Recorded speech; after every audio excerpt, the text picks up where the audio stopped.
Coming up on this week's edition of NCBA's Cattlemen to Cattlemen.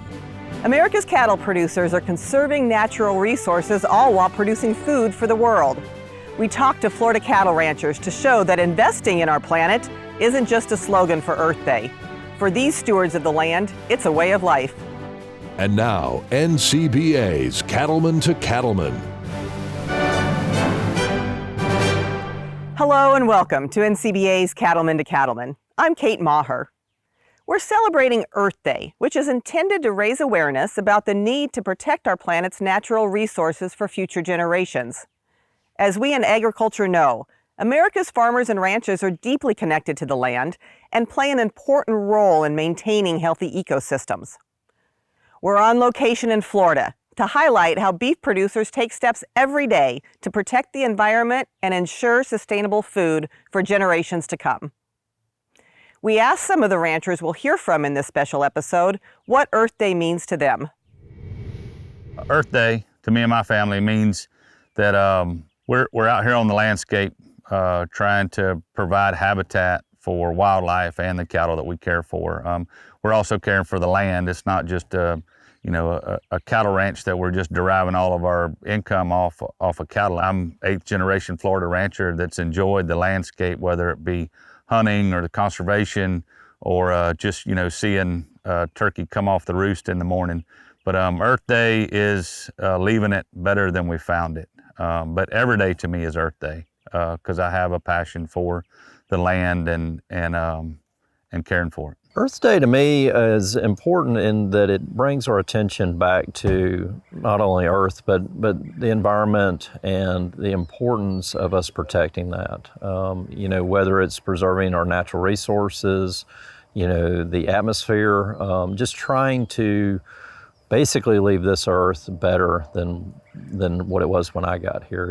Looking forward to the future generations and trying to keep things preserved for them. We are the original environmentalists. We are the ones protecting the land every day. We're here every day, 24/7. And, a lot of the lands that they want to try to, the government agencies want to try to take are the ones that the families have preserved for hundreds of years and didn't build houses or business complexes. We love this country that we live in, and it was, built on agriculture. We always like to say that the backbone of the United States of America is agriculture. And, I don't care if you've got the best technology out there, the strongest military, where would we be without food? And that's why we got to protect these lands, and that's what Earth Day means to me. We'll hear a lot more from these folks throughout the show. But joining me now is Wes Carlton of Bull Hammock Ranch in Florida. Wes, thanks for being with us today. Tell us a little bit about your family's cattle ranch here, please. Well, thanks for coming. Hope you enjoy your trip while you're here. To start with, our family came to this part of Florida in around 1870. Was in the early citrus business and the first cattle commercial business here in this area. We came primarily from Central Florida, and then most of the families migrated down from Georgia and then on from the Northeast. But the ranch here, Bull Hammock Ranch, was established in the mid to late 1940s.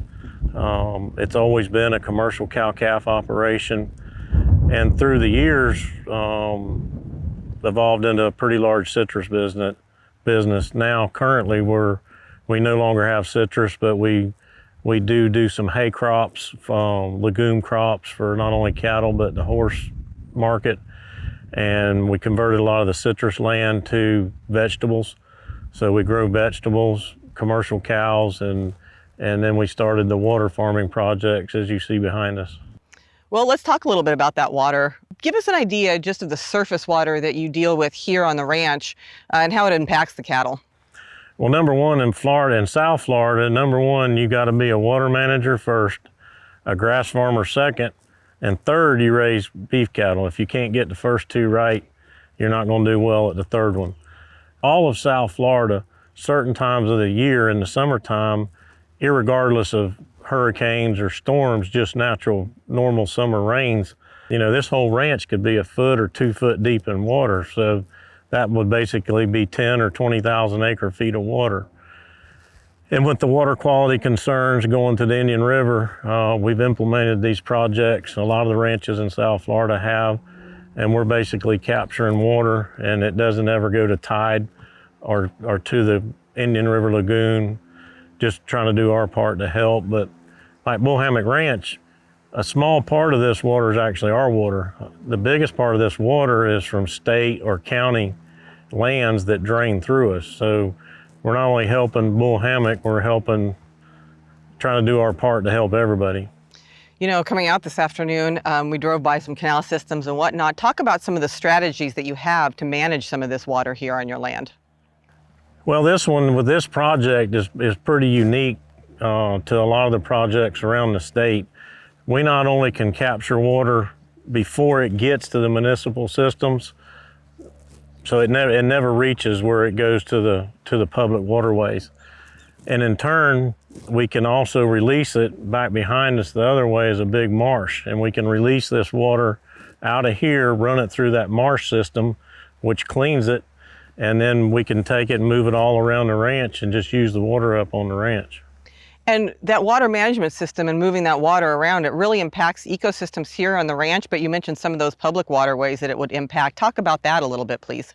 Well, it's done, and we'll look at another project that's a more natural project later on today. But all of these, anywhere you enhance these wetlands, and a lot of these wetlands were dried up over the years due to big government projects or government canals. But revitalizing those wetlands has many benefits, not only for the wildlife, but even for our cattle grazing. It holds water up in the dry times. And basically, we're trying to mimic Mother Nature, just holding the water up longer. You know, you're going to have dry times. Right now is our dry time of year, but it just helps not only the cattle, and then doing our part to try to help the municipal, all the people we have now around here, just trying to do our part. Yeah.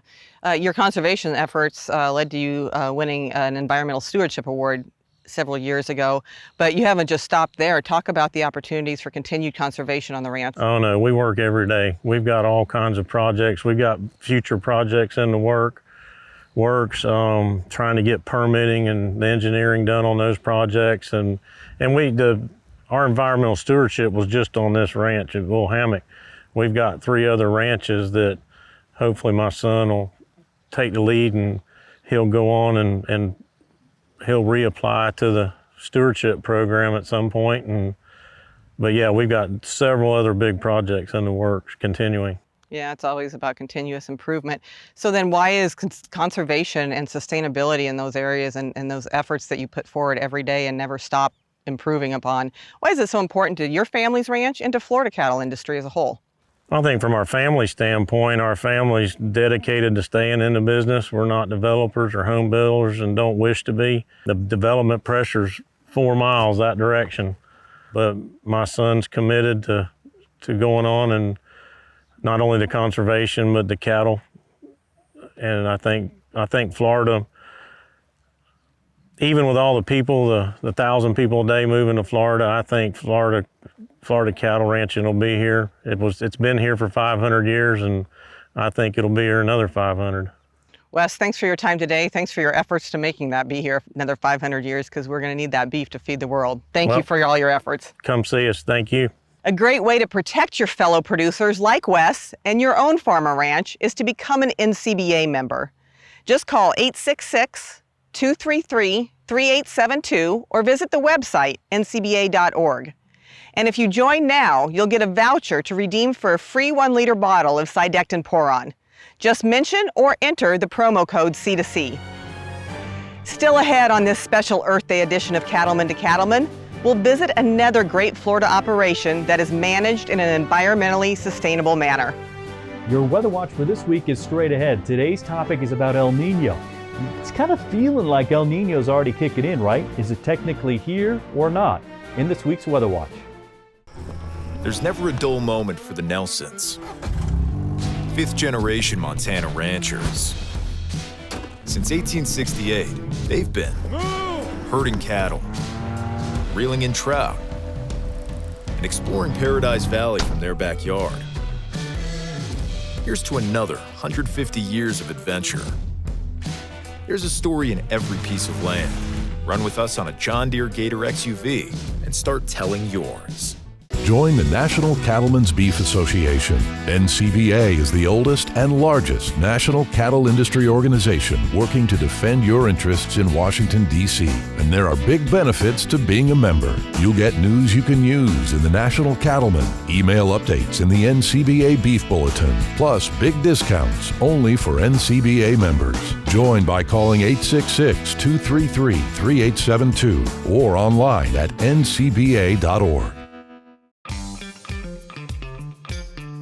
We're always concerned about worker safety when we're dealing with livestock or farming or ranching environments. There's a lot of things and a lot of hazards that can happen. One thing we really are concerned about in any kind of sustainability model is the people side of that equation as well. And so if we can really keep our workers safe by training them appropriately, not putting them in a situation that is dangerous, it improves the sustainability of the operation by keeping those employees and retention of employees, because people like to work where they feel safe and they feel appreciated. Proper training, good equipment, a good plan is always something that makes somebody feel better about the day. BQA, the right way is the only way. The Beef Quality Assurance Program is funded by the Beef Checkoff.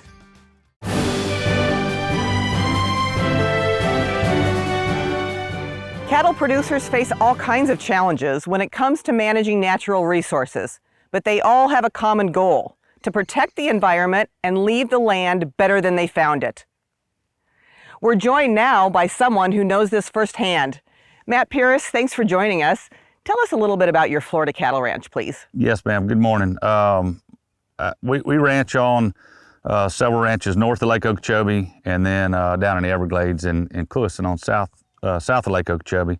We run a cow-calf operation of around 2,400 head of cows, and we develop our own heifers and market our calves out west like normal cow-calf operators. We just love the land, and you know, we try to leave it better than we found it. That's kind of our motto. Yeah, it's certainly a different landscape than some other places that we've been on. Maybe what are some of the unique challenges that you face here raising cattle in Florida in this environment? Yeah, so some of the unique challenges that we face in Florida are weather, humidity, disease. Our property on the south side of Lake Okeechobee in the Everglades, it's a WRE easement, a wetland reserve easement, and we keep all the water on the property. So there'll be times that we have 6 inches of sheet flow across the property, and the cows have to adapt to it, and we keep them rotated and moved, you know, out of the wetland part of it. But that and you know, development encroachment is a problem in Florida with the 1,100 or so people moving here a day. Yeah, that's incredible. Let's go back and talk a little bit about water. You're surrounded by water, but how critical is water management on the property here on the ranch?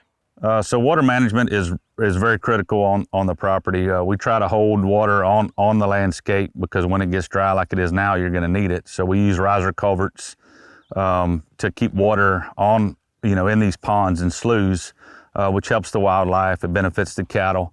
It's a symbiotic relationship that we have. So water is important. We end up having excess water, so we manage it, we hold it. That helps recharge the aquifer.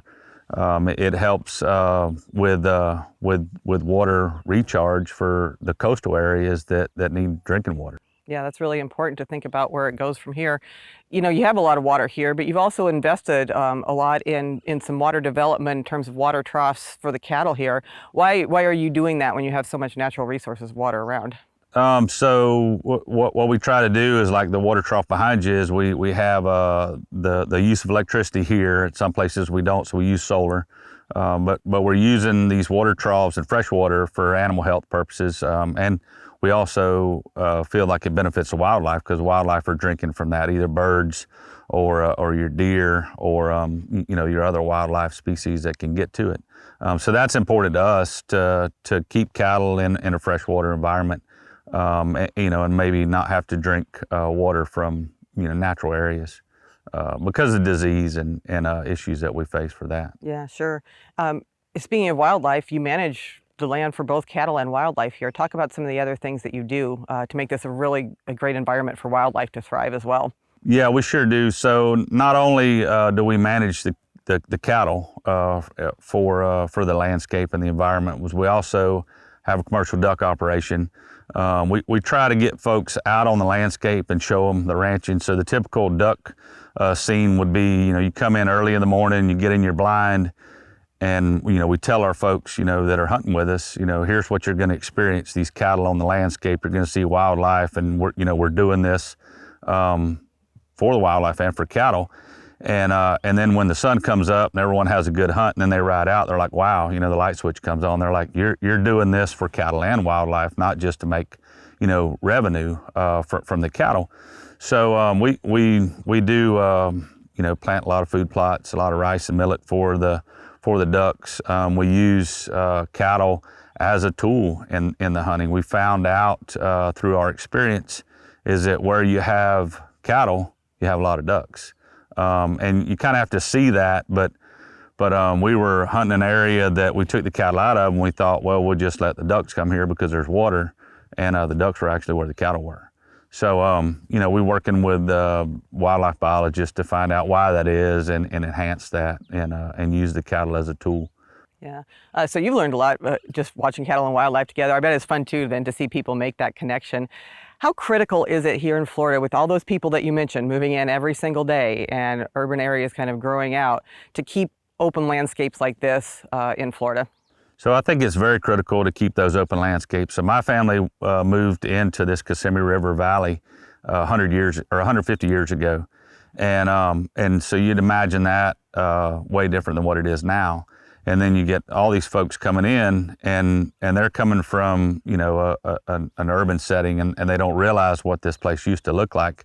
So we're fighting to keep the green spaces and to keep development pressure down and fight to ranch every day. I mean, I'm 8th generation Florida rancher. I tell my kids who are the 9th generation, we were born with a sword in our hand, and that sword is to defend what we're standing on today, to provide a fresh, wholesome protein source for the American public, to provide clean water for drinking for the coastal areas, to provide habitat and green space for wildlife. And we have to defend that every day because there is a lot of pressure on development and regulations. So it's a tough deal to ranch down here. Yeah, you got to keep it open, and to do all that, you can't cover it up with houses to manage to do the same thing. So with your family having a long history here, what does sustainability mean to you and your family as you've managed this ranch over the 100 plus years? Sustainability would be to pass it along to the next generation, and then to keep passing along. This is kind of what my family's known. I mean, they came down here 150 years ago. They settled on the western shore of the Kissimmee River, and they ranched before there was fences, before there was the canals and the 1,100, 1,200 people a day moving to Florida. So it's very important to be able to pass this down to the next generation and to instill that value that I have, that was instilled into me, that you don't take it for granted, that you're caring for this land, and you got to leave it better than you found it. So what I equate to is like, most of the folks that live in town don't understand what we go through, and that our forefathers developed this land, and we're putting new boards in the cow pens, we're planting new grasses, we're doing things to better the wildlife habitat on this place. They don't understand, and I equate it to like if you were to have 6 generations ago, your forefathers built a house, and you were expected to live in that house. Somebody's going to have to keep up the plumbing, somebody's going to have to keep up the electrical, somebody's going to have to keep up the foundation, and that's what we're doing with the ranch land. One other thing is that it's so tough to ranch in Florida or around the country, because if my kids wanted to get into ranching, you're looking at $7,000 to $8,000 an acre investment with 3 acres, 4 acres to the cow. You can't physically pay that back in cash flow, so you either have to be married into it or inherit it, and the inheritance comes to be a struggle because you have to keep it for the next generation. Yeah, it's important work, but comes with a price and a lot of blood, sweat, and tears. We thank you for all you're doing to protect the natural resources here in Florida and keep raising beef here. Thanks, Matt, for joining us. Thank you. When we come back, we'll continue our discussion about the challenges and opportunities for cattle producers caring for the land in Florida. Stay with us. Cattle producers across the country work hard to care for their animals and their land. The USDA's Natural Resources Conservation Service is there to help. Find out how you can work with NRCS to develop a conservation plan for your operation. Find possible funding resources for implementing conservation practices, or get free expert advice on ways to improve your farm or ranch. Visit the website nrcs.usda.gov today. Biosecurity is becoming more and more important in the cattle industry. Proper washout of your trailer after hauling certain classes of cattle, changing classes, or going to a different facility is all important. Changing your footwear, making sure that your clothing and your footwear is not contaminating different facilities as well. Using a side-by-side or a four-wheeler. All these things, when we go to different yards, different lots, make sure that they come back clean and not spreading disease. BQA, the right way is the only way. The Beef Quality Assurance Program is funded by the Beef Checkoff.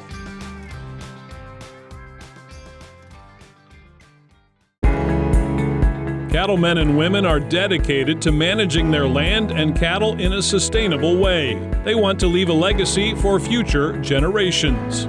For more than 30 years, the Environmental Stewardship Award has worked to honor these caretakers of the land and to share their stories.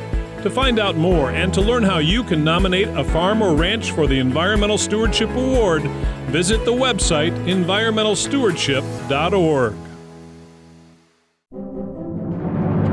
It can be tough to keep up with all the issues that impact the beef cattle business. That's why NCBA's Cattlemen to Cattlemen is dedicated to bringing you valuable news, information, and education. The goal is to give you the knowledge you need to make the best decisions for your operation. So if you're looking for in-depth coverage of the beef industry and the issues that matter to you, don't miss Cattlemen to Cattlemen, debuting every week on RFD TV and on YouTube. Time now for Weather Watch, brought to you by Ag Risk Advisors and WSR Insurance. More and more, that weather pattern starting to resemble El Nino. That's going to be what we're chatting about today in this Weather Watch. Matt Macon's here. I hope this finds you well. So, El Nino, is it here yet? Technically, no, although the weather pattern is starting to look more and more like El Nino. We have the ocean conditions here, and where we look for El Nino in these boxes highlighted here, it's not the entire ocean, it's just this region right in here, the ENSO region. When warm water is here, indicated by the red colors, red being warmer than average, when that area of ocean is warm, that's classically when we start to see El Nino conditions. But the technical textbook definition, if you want to bury it that deeply, is we need 3 consecutive months where these areas of ocean are warmer than average by 0.5 degrees Celsius. That's the technical definition. So we're not technically in El Nino yet. It hasn't been officially declared, but it is ahead. We've seen recently this trend in our moisture showing you across the country. This is throughout the month of May. We had quite a bit of water on the lee side of the Rockies, everywhere from Montana into the northern high plains, down into Colorado, northwestern Kansas, southwestern Nebraska, into the panhandle of Texas. Sadly, we had too much water in some cases with some flooding. But this kind of orientation where we start to see that water building up across the lee side of the Rockies, especially over the plains, that's at least a visual clue, or a weather clue, if you will, that El Nino is trying to kick in. More on that. If we have El Nino in place, what does the precipitation do across the country during the summer? Showing you that now. Let's just focus on a weak El Nino because we don't have a strong El Nino just yet. So out of the weak solution, we have wetter than normal conditions across the plains, mostly the central plains, and out across the Great Basin, perhaps portions of the Pacific Northwest, but mostly that would be along the Cascades and east of, and then also for the northern Rockies into the northern high plains. That's when we have a weak El Nino in place. And as we go back to that image of the precipitation map, that is starting to look a bit more El Nino-like. Still some work to do in terms of the soil moisture though across those central plains. Still much drier than average soils here, but with the outlook looking up, conditions will gradually improve. But as I've said before, patience. Pump the brake a little bit. It's going to take some time. That's this week's Weather Watch. I'm meteorologist Matt Makins. We'll see you the next time. Blessings to you and yours. Weather Watch is brought to you by Ag Risk Advisors, with you no matter the weather.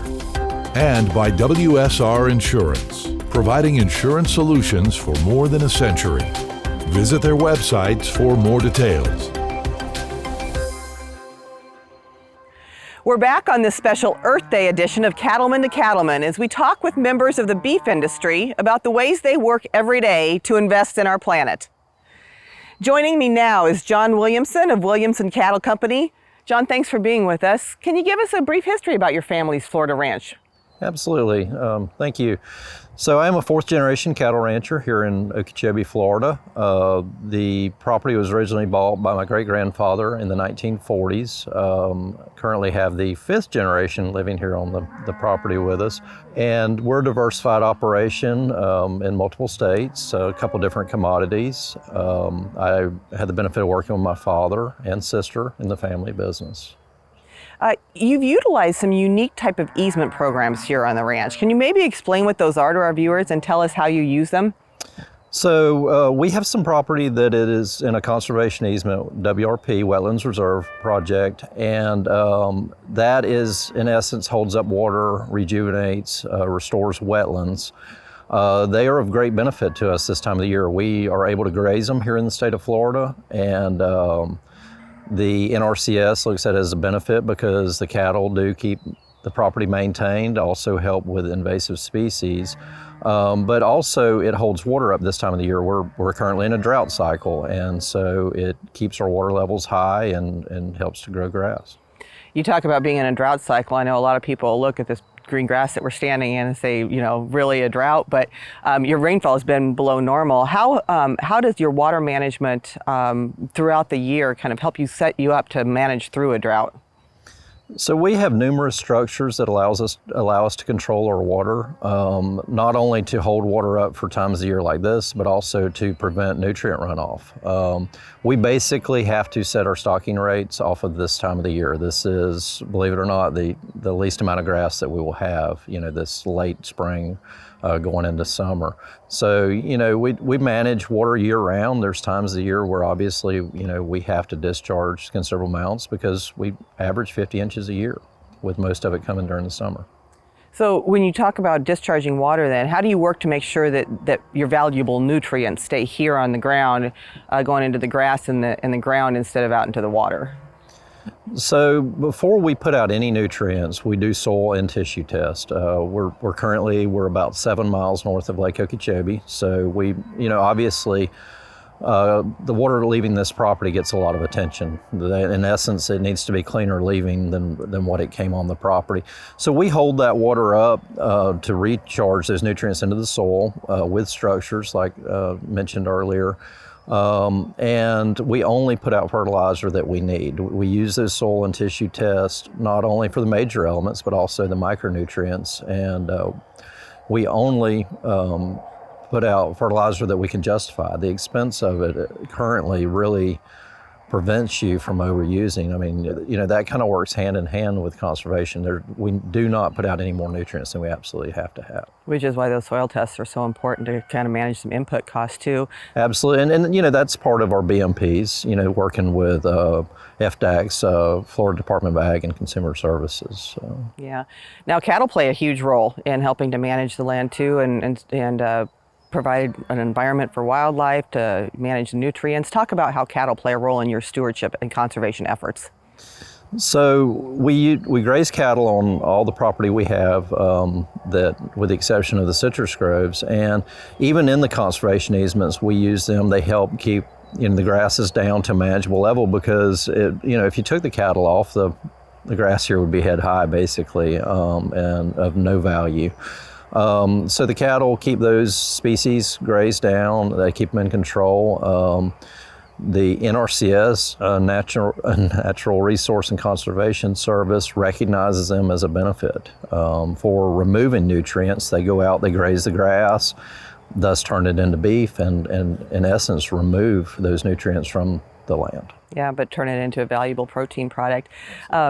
Another product, you mentioned diversification and citrus groves. A lot of places here in Florida have used cattle and citrus. You always hear about cattle and citrus in Florida. Talk about the citrus groves, how you manage the water for that, and the stewardship efforts in your groves. So my family's also been in the citrus business for a number of years, and in recent years, it's been very tough. We've had a lot of challenges with diseases and hurricanes. Some of the things that we do conservation-wise, we get water from the city of Okeechobee. We reuse water. Their water, they bring it in, treat it, and then we use it to utilize to grow crops, citrus and some silage products. We also, in recent years, have started protecting the trees with nets to keep the Asian citrus psyllid out, which is the vector for greening disease. That's allowed us to use far less sprays. Those nets basically keep the trees clean and healthy without the use of pesticides. We use biosolids when we can instead of fertilizer, and even when we do use fertilizer, much like the grass, we're pulling soil and tissue tests to make sure what the trees need. We do not put out fertilizer, during the wet times of the year because it's impossible to retain it. And we try to use fertigation as much as possible, slowly feeding the trees. The benefits of that are if you do have a big rain event, you don't lose it all at once. You're slowly putting it out to the trees. A lot to think about in citrus. It is, yes. It's a fun business, though. Yeah. You mentioned water going into Lake Okeechobee. Your proximity to Lake Okeechobee draws a lot of visitors who enjoy the natural landscape and outdoor landscape and wildlife here. What opportunity does it present you and your family to talk about your sustainability efforts, your conservation efforts, and how cattle can really play a role in maintaining this ecosystem for wildlife and for clean water for visitors to enjoy? Yeah, we have numerous opportunities to tell our story to people that are maybe not familiar with cattle ranching and the benefits of it. There are a lot of visitors to this area. Florida's growing. There's almost 1,000 people a day moving in. So we take every opportunity to do tours. We take every opportunity to have legislators out or just people in general that may not fully understand, because in essence, if they don't think that we're important, then it's a threat to our business. They all have a say. They're all voters, and once they see that what we're doing is friendly to the environment and a good, safe product we're producing, it helps us all. That's a great point you make about them all being voters and helping to make decisions that help you keep here on the land. Thank you for having us out today. Thanks for your insights, and thanks for all you do. Thank you. Still to come, we'll introduce you to a family that has been ranching in Florida for more than a century. That story when we return. Stay with us.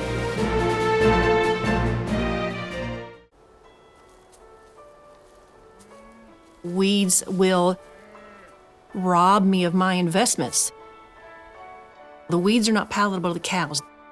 They will not eat them, or if they do eat them, some of them may be toxic. So there's a return on investment by allowing there to be more grass available to be grazed by the cattle.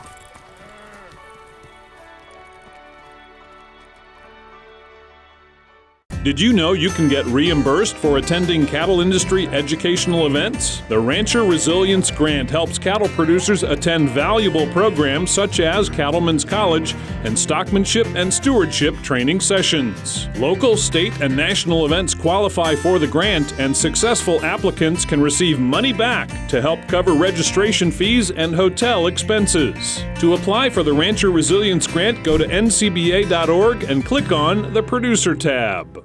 CattleCon 24 is marching onward to Orlando, January 31st to February 2nd, 2024. Have your say in the future of the industry, network with fellow producers, or connect with friendly faces. Plus, the NCBA trade show will be on site with over 385,000 square feet of the latest and greatest in the cattle business to help your operation stay competitive and sustainable. Learn more at convention.ncba.org. Join the National Cattlemen's Beef Association. There are big benefits to being a member. You'll get industry news in the National Cattlemen, email updates in the NCBA Beef Bulletin, plus discounts just for NCBA members. Join by calling 866-233-3872 or online at ncba.org. This beef quality assurance tip is funded by the Beef Checkoff. Hi, this is Libby Bigler here to give you a BQA tip on record keeping. Record keeping is a core principle of beef quality assurance, and there are many software programs on the market that help both purebred and commercial cattle producers maintain quality production records. It doesn't have to be complicated though. You can always keep records the old-fashioned way with pen and paper. There are also many apps available out there for your smartphone or tablet, so check the App Store and find the record-keeping system that works for you to keep record-keeping simple, convenient, and always at your fingertips. For more information on record-keeping or to find templates and forms, visit bqa.org. The Beef Quality Assurance Program is funded by the Beef Checkoff.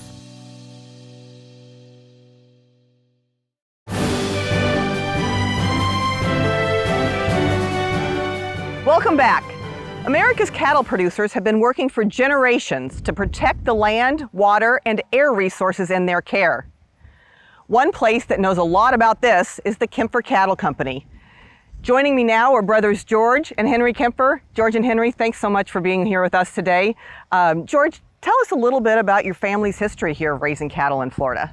Okay, Kate, so we've been here for a little over 120 years. My great-great-grandfather came down here and started this place in the early 1900s. Been in the cattle and timber businesses primarily, as well as turf grass, and it's been in the family and family owned and operated the entire time, and been blessed to be part of it. And my dad, my uncle had been running it, and then just in the last year or so, they've turned it over to my generation, which is the fifth generation, to kind of take charge. So George, can you tell us a little bit about the cattle here on the ranch that might be unique to some of our viewers?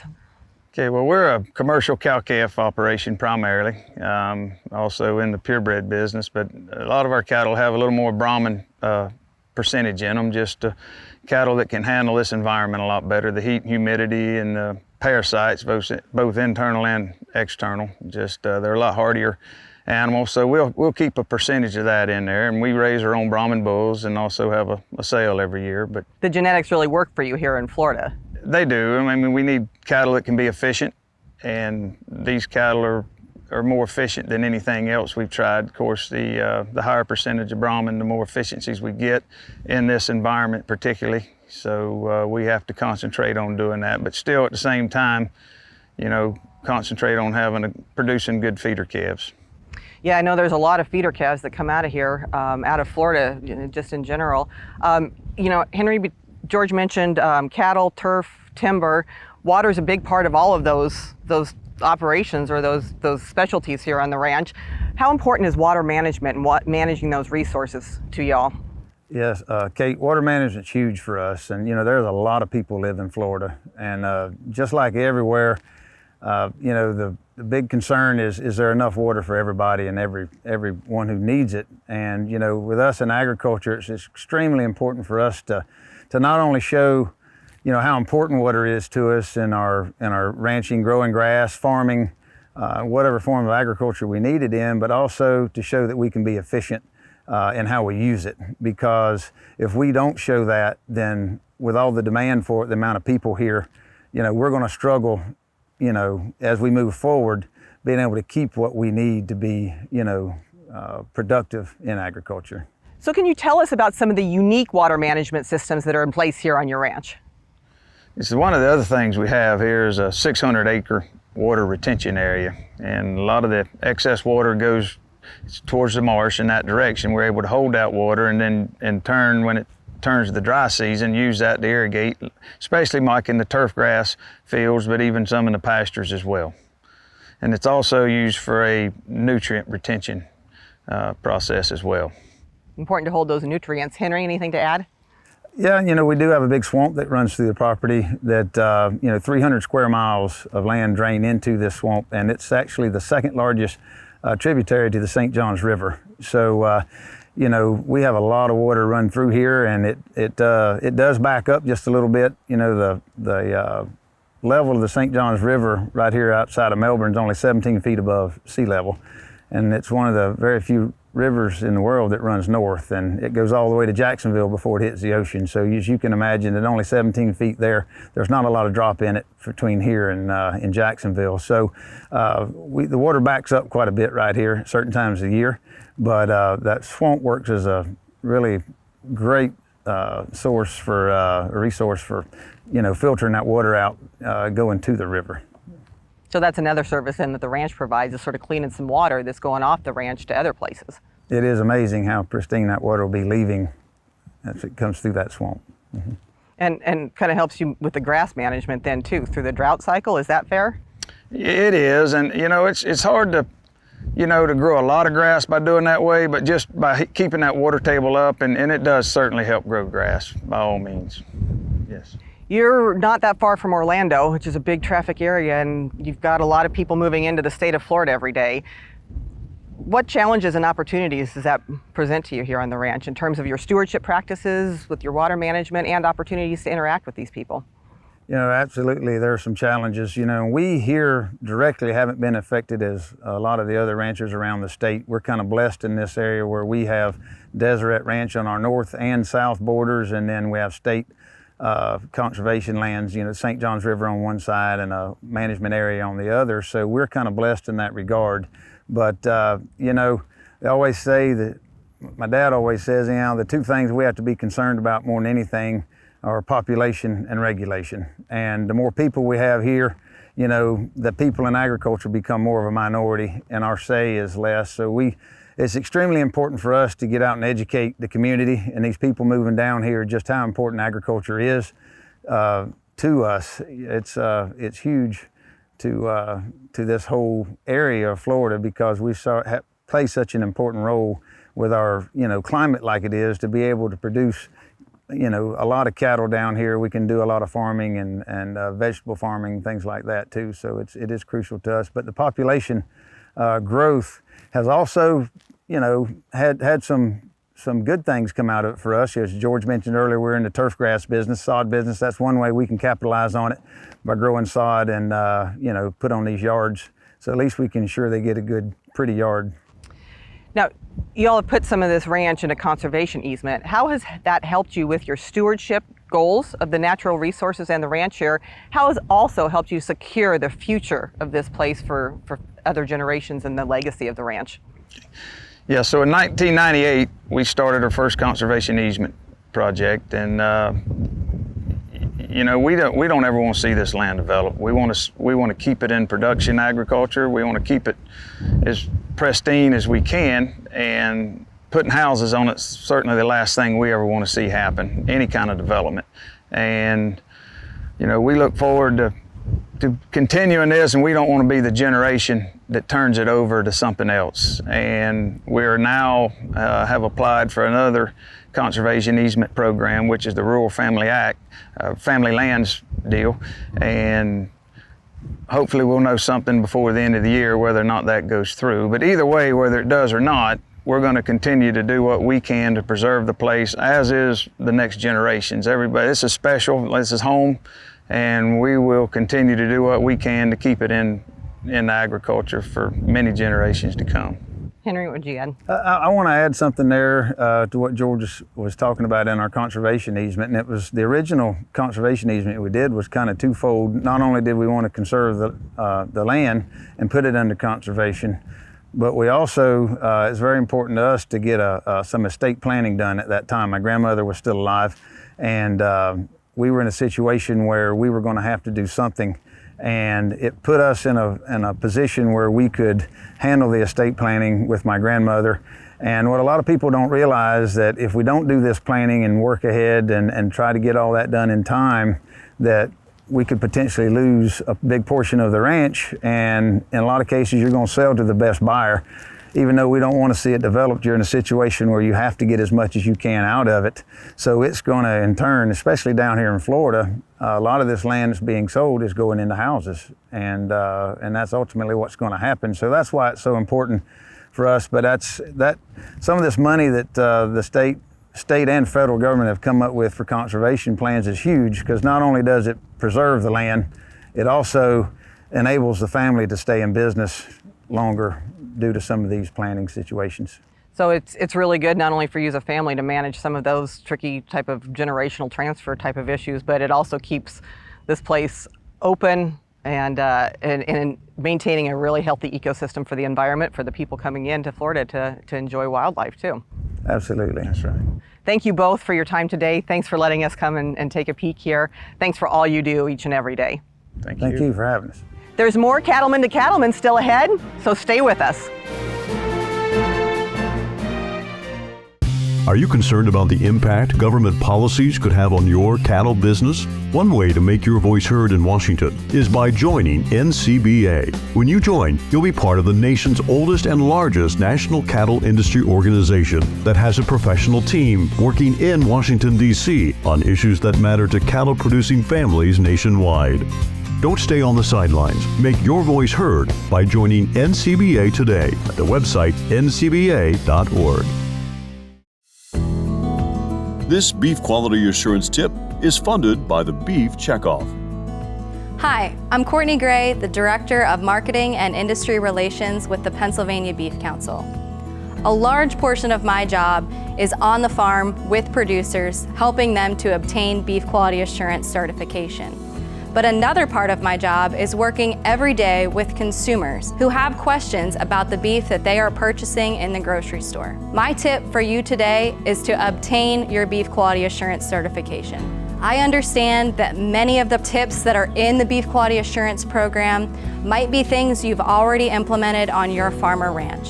The importance of the certification process helps us when we're talking with consumer audiences to show your commitment to basic things on your farm. Things like good animal husbandry, quality animal care, and ensuring that the beef that ends up in consumers' hands is of a high quality product. It's never been more important for us to have that story to tell. I hope this has encouraged you to want to obtain your beef quality assurance certification. You can find out more by visiting bqa.org, which will help you find the location for an in-person certification near you, or you can take the online modules and complete the certification from the comfort of your own home. BQA, the right way is the only way. The Beef Quality Assurance Program is funded by the Beef Checkoff.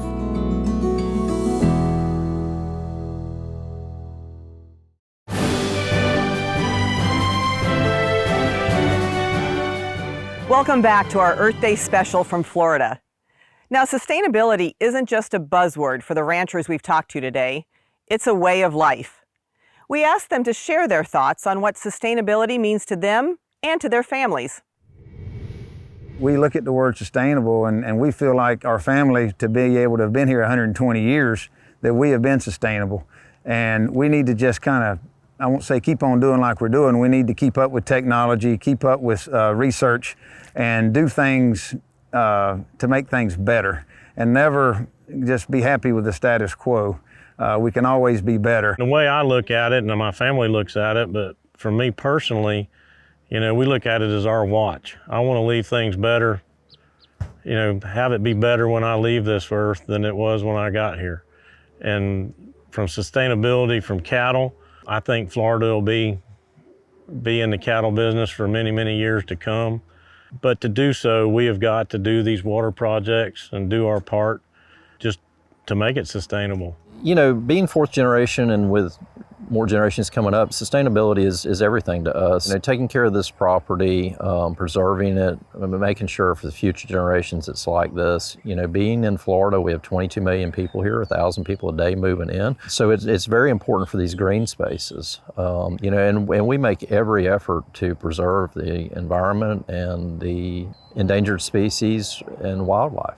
But, you know, the way we've looked at it is, you know, we don't own this land, we're just stewards of it. Sustainability to me means that you can pass it along to the next generation, that you're putting back more than you're taking. So the way the general public could help us, Florida ranchers, is to buy our product in the stores, support beef. We have a wholesome, safe product. We're not only in the beef business, but we're in the conservation business. We're protecting the land. We're recharging the aquifer. We're storing water. We do these things for the general public, and you know the trade-off is buying beef and consuming, you know, safe and nutritious product.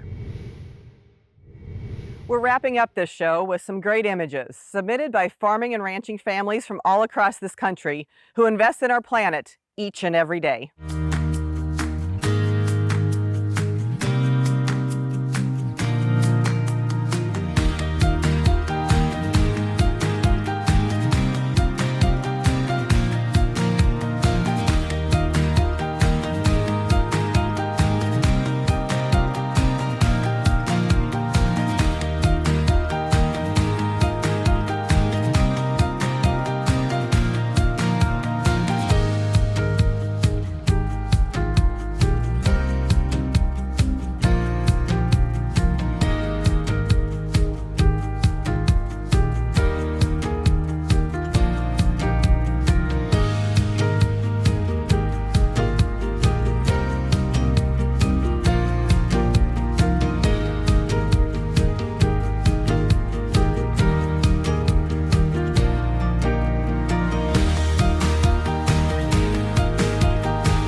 Remember, the National Cattlemen's Beef Association fights for the interest of cattle producers in every state and in every sector of the beef cattle industry. But your support is needed to continue this important work.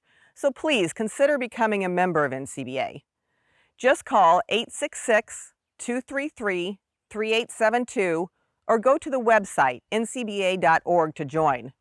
And if you use the promo code C2C, you'll receive a coupon for a free 1-liter bottle of Cydectin Poron. That wraps up this special Earth Day edition of NCBA's Cattlemen to Cattlemen. Thanks for spending some time with us. We'll see you again next week, right here on RFD TV.